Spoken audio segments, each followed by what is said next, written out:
Welcome S K.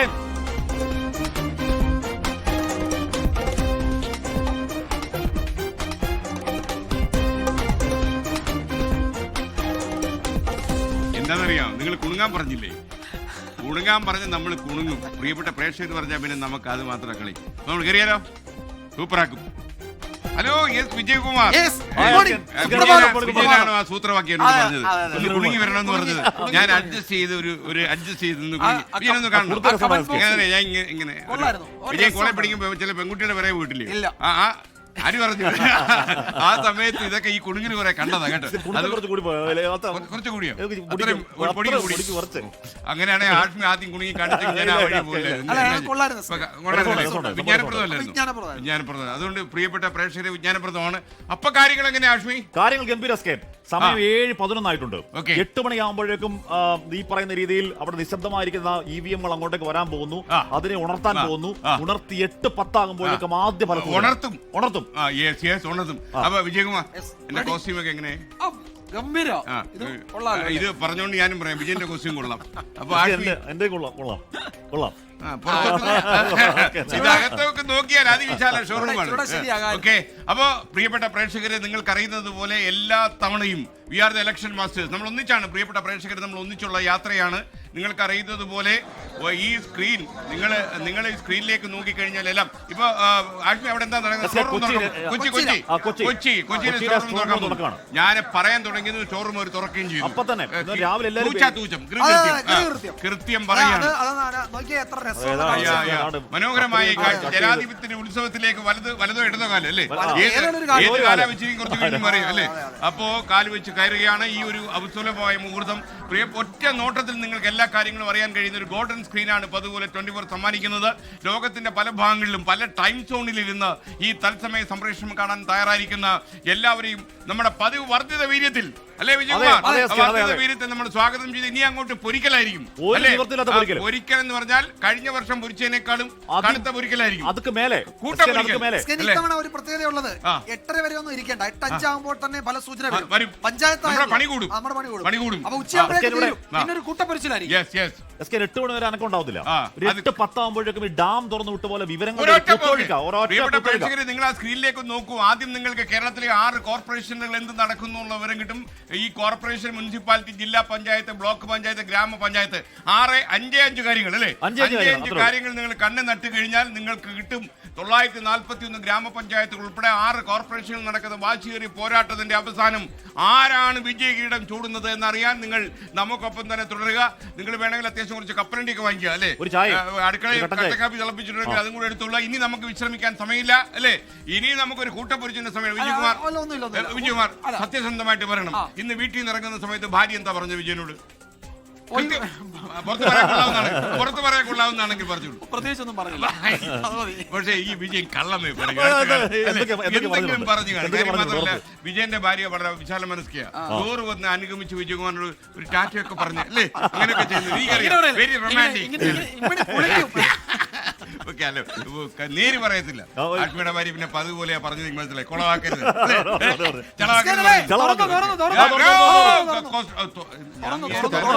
എന്റെ വിജയ ചതിച്ചു കളഞ്ഞല്ല. ഞാൻ വിചാരിച്ച് ഇത് തുറന്ന കേസാതിരിക്കും. ഒരു ഭംഗിയാണെന്ന് പറഞ്ഞാൽ അതിങ്ങനെ തുറന്ന് കത്രിക എടുത്ത് അതിങ്ങനെ കട്ട് ചെയ്ത് അതിങ്ങനെ സ്ലോ മോഷൻ ഉണ്ട്. ഭംഗി സ്ലോ മോഷൻ ഇടാതെ തന്നെ കത്രിക വെച്ച് അതൊക്കെ തുറന്ന് പാളിയൊക്കെ അങ്ങോട്ട് തുറന്നു മലർക്കെ തുറന്ന് അല്ലേ? ഒരു ലാവണ്യപരമായ ഒരു എസ്തെറ്റിക്. വലിച്ചു പൊട്ടിക്കരുത് പോലീസ്.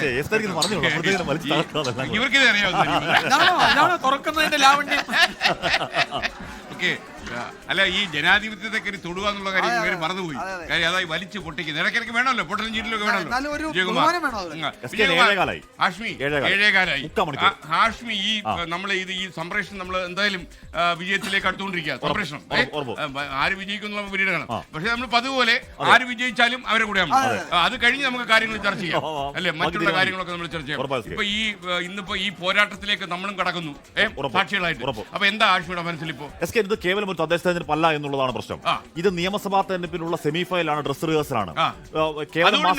അതുകൊണ്ട് പടപടാ നെഞ്ചിടിപ്പ് ഇരട്ടിയാവും, ഒരു തർക്കമാക്കരുതില്ല. എസ് കെ എന്ന് പറഞ്ഞാൽ മാസങ്ങൾക്കപ്പുറം നടക്കാൻ പോകുന്ന നിയമസഭാ തെരഞ്ഞെടുപ്പിൽ ജനം ഗ്രൗണ്ടിൽ എങ്ങനെ ചിന്തിക്കുന്നതിന്റെ വളരെ കൃത്യമായ റിഫ്ലക്ഷൻ ആണ് നമ്മൾ ഈ കോളത്തിൽ കാണാൻ പോകുന്ന. ആ വലിയ കോളത്തിൽ ചുറ്റുമുള്ള 5 കോളങ്ങൾ കാണാൻ പോകുന്ന ഈ കണക്കെന്ന് പറഞ്ഞാൽ കേവല മാസങ്ങൾക്കപ്പുറം വരാൻ പോകുന്ന നിയമസഭാ തെരഞ്ഞെടുപ്പിൽ ആര് ഭരിക്കാൻ പോകുന്നു എന്നതിന്റെ കൃത്യമായ സൂചനയാണ് എന്നുള്ളത് കൊണ്ട് തന്നെ ഇതിന്റെ ചങ്കിടിപ്പ് സാധാരണ ഉള്ളതിനേക്കാൾ ഉയർത്തുന്നുണ്ട്. അതുകൊണ്ട് മുന്നണികളുടെയും സ്ഥാനാർത്ഥികളുടെയും ചങ്കിടിപ്പ് കിഴക്കൻ ചക്രവാളത്തിൽ കിഴക്ക് വെള്ളം കീറിയപ്പോൾ തന്നെ പടപടാന്ന് കേൾക്കുന്നു.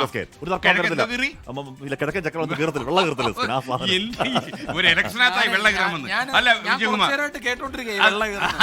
അല്ല, ഞാൻ രാവിലെ തുറന്നു വെച്ചില്ല, കാര്യം ഈ ആഷ്മി ഇതുപോലെ വല്ലതും പറയുന്നത് എനിക്കറിയാമായിരുന്നു. വിജയകുമാർ, കുറെ വിവാദങ്ങൾ ഈ തെരഞ്ഞെടുപ്പ് കാലത്ത് ഉയർന്നു വന്നു. ഏറ്റവും അവസാനം ഈ കേസിലെ വിധി വരെ ചർച്ച ചെയ്യപ്പെട്ടു. അപ്പൊ എന്തായിരിക്കാം ഒരു പക്ഷേ വോട്ട് നമുക്ക് ഇനി പറയാമല്ലോ. ഇനിയിപ്പോൾ നമ്മൾ ഇതിനു മുമ്പ് പറഞ്ഞ ഏതെങ്കിലും ഒരു രാഷ്ട്രീയ കക്ഷിയെ അല്ലെങ്കിൽ ഒരു മുന്നണിയെ നമ്മൾ സഹായിച്ചു എന്നൊക്കെയുള്ള പെരുദോഷം പിടിച്ചു പറ്റുമായിരുന്നു. ഇനിയിപ്പോൾ വിജയകുമാർ പറയും ഏതായിരിക്കും ഏറ്റവും ഡോമിനന്റായി പവർഫുൾ ആയിട്ട് നിന്ന കാര്യം? നമ്മൾ എന്തൊക്കെ പറഞ്ഞാലും ഒരു ഗവൺമെന്റിനെ വിലയിരുത്തുന്നതായിരിക്കും ഒരു തെരഞ്ഞെടുപ്പ് ഫലം. അതിപ്പോ പഞ്ചായത്താണെങ്കിലും ജില്ലാ പഞ്ചായത്തോ ബ്ലോക്കോ അല്ലെങ്കിൽ ലോക്കൽ ബോഡി ഒക്കെ ആണെങ്കിലും അവിടെയുള്ള ഭരണകൂടം, ലോക്കൽ അഡ്മിനിസ്ട്രേഷനെ ഇപ്പൊ തിരുവനന്തപുരം ആണെങ്കിൽ അവിടുത്തെ മുനിസിപ്പാലിറ്റി അല്ല കോർപ്പറേഷനെ വിലയിരുത്തും, എറണാകുളത്താണെങ്കിൽ ഇവിടുത്തെ കോർപ്പറേഷന്റെ ഭരണത്തെ വിലയിരുത്തും, തൃശ്ശൂർ അങ്ങനെ ആ തരത്തിൽ അവിടുത്തെ ഭരണസമിതികളെ വിലയിരുത്തും. 1. 2, സംസ്ഥാന രാഷ്ട്രീയത്തിൽ ചർച്ച ചെയ്തപ്പോൾ സ്വർണ്ണപ്പാളി അല്ലെങ്കിൽ സ്വർണ്ണക്കൊള്ള, ശബരിമലയിലെ സ്വർണ്ണക്കൊള്ള, പിന്നീട് വന്ന രാഹുൽ മാങ്കൂട്ടത്തിൽ വിവാദം അടക്കം അതൊക്കെ ചർച്ചയായിട്ടുണ്ട്. തെരഞ്ഞെടുപ്പിൽ ഉറപ്പായിട്ടും അതൊക്കെ ചർച്ചയായിട്ടുണ്ട്. Breaking news. എന്താണ് മെസ്സി എത്തി കേരളത്തിലല്ല, അവിടെ കൊൽക്കത്തയിൽ. ഇത് വലിയ വാർത്തയാ. പക്ഷേ കൊൽക്കത്തക്കാര് ഉറക്കെ ഒന്നും പറഞ്ഞില്ല, ഞാൻ മെസ്സി എത്താൻ പോകുന്ന കൂവി വിളിച്ചില്ല. എന്തായാലും മെസ്സി എത്തി. കൊച്ചിയില് മെസ്സി എത്തുമെന്ന് പ്രതീക്ഷിച്ച ആൾക്കാർക്ക് സന്തോഷകരമായ വാർത്ത ഈ പ്രഭാതത്തിൽ വരികയാണ്. മെസ്സി അങ്ങനെ വന്നു. കൊച്ചിയിൽ അല്ലെങ്കിലും കൊൽക്കത്ത വന്നല്ലോ. മെസ്സി വന്നല്ലോ. മാത്രമല്ല കൊച്ചിയില് രണ്ടും കോയാണല്ലോ. കൊച്ചിയിൽ വന്നല്ല കൊൽക്കത്ത വന്നു. ഓക്കെ, കോ കൊണ്ട് സമാധാനിക്കട്ടെ പ്രിയപ്പെട്ട പ്രേക്ഷകരെ. മെസ്സി വന്നു, നിങ്ങൾ കോ കൊണ്ട് ഗുജറാത്ത് പ്രേക്ഷകർക്ക് സമ്മാനം ഒന്നും പ്രഖ്യാപിക്കുന്നില്ല. മൊബൈൽ ഫോണ് പ്രേക്ഷകർക്ക് സമ്മാന പദ്ധതി ഇല്ലാത്ത ഏത് തെരഞ്ഞെടുപ്പാണ് നമ്മൾ നേരിട്ടിട്ടുള്ളത്? ഉണ്ടാവും. നമുക്ക് ഒരു സസ്പെൻസ് വെച്ചല്ലോ. മാത്രമല്ല 24 എഴുതി തരണമെന്ന് പറയായിരുന്നാ മതി. ബാക്കി നമ്മൾ എന്നും നോക്കും. അപ്പൊ പ്രിയപ്പെട്ട മാത്രമല്ല വിജയകുമാർ എന്താ വിജയകുമാർ ഈ അടുത്ത നല്ല മനുഷ്യനായിരുന്നു. ഈ ഒരു അവസ്ഥ വരുമെന്ന് ഞാൻ ഒരിക്കലും എന്നോട് പേഴ്സണലി ചോദിച്ചായിരുന്നു കൊട കിട്ടാനുള്ള വല്ല വകുപ്പുണ്ടോ. കൊട കൊണ്ട് നമ്മുടെ ജീവിതം കൊട ഒരു പ്രശ്നമാണ് എനിക്ക് തോന്നുന്നത്. വിജയകുമാരെ വീട്ടിൽ കൊട ഇരിപ്പില്ല, അതെടുത്താൽ കൊടുത്തേക്കും. റിസൾട്ട് വല്ല വടിയോ കൊടയോ കിട്ടുമോ എന്നോട്. അല്ല, ഈ നിങ്ങൾക്ക് ഒരുപക്ഷെ നിങ്ങൾക്ക് ഉത്തേജനം പകരുന്ന ഒരു സമ്മാന പദ്ധതിയായിരുന്നു നമുക്ക്, അല്ലേ? അത് എന്താണെന്ന് കുറച്ചുകൂടി നമുക്ക് 8 മണിക്ക് നമ്മൾ തുടങ്ങൂല്ലോ. തുടങ്ങുന്ന സമയത്ത് നമുക്ക് പ്രഖ്യാപിക്കാം. പ്രിയപ്പെട്ടവരെ, നിങ്ങൾക്ക് അറിയുന്നത് പോലെ നമ്മുടെ 24ന്റെ മാജിക് സ്ക്രീനിൽ നിങ്ങൾക്ക് ഏറ്റവും പ്രധാനപ്പെട്ട കാര്യം, നിങ്ങൾ 5 കാര്യം നോക്കി. കോർപ്പറേഷൻ, മുനിസിപ്പാലിറ്റി, ജില്ലാ പഞ്ചായത്ത്, ബ്ലോക്ക് പഞ്ചായത്ത്, ഗ്രാമപഞ്ചായത്ത്, ഈ 5 കാര്യം നോക്കിയാൽ കേരളത്തിലെ LDF, UDF, NDA ഈ 3 മുന്നണികളിൽ ആരാണ് മുന്നോക്കം നിൽക്കുന്നതെന്ന് നിങ്ങൾക്ക് അറിയാൻ കഴിയും. അപ്പോൾ അടുത്ത 3-4 മണിക്കൂർ നമുക്ക് വിശ്രമിക്കാൻ സമയമില്ല. നിങ്ങൾ കയ്യിൽ കരുതിയ കപ്പലണ്ടി, അടുക്കളയിൽ കരുതിയ കട്ടൻ കോഫി, അല്ലെ? ലോകത്തെവിടെയായാലും ഏത് സമയത്തും 24 വാർത്തകളും ഓഗ്മെന്റഡ് റിയാലിറ്റി പാക്കേജുകളും എക്സ്പ്ലെയിനറുകളും വിശദമായി കാണാൻ ഞങ്ങളുടെ YouTube ചാനൽ നിങ്ങൾക്ക് സബ്സ്ക്രൈബ് ചെയ്യാം.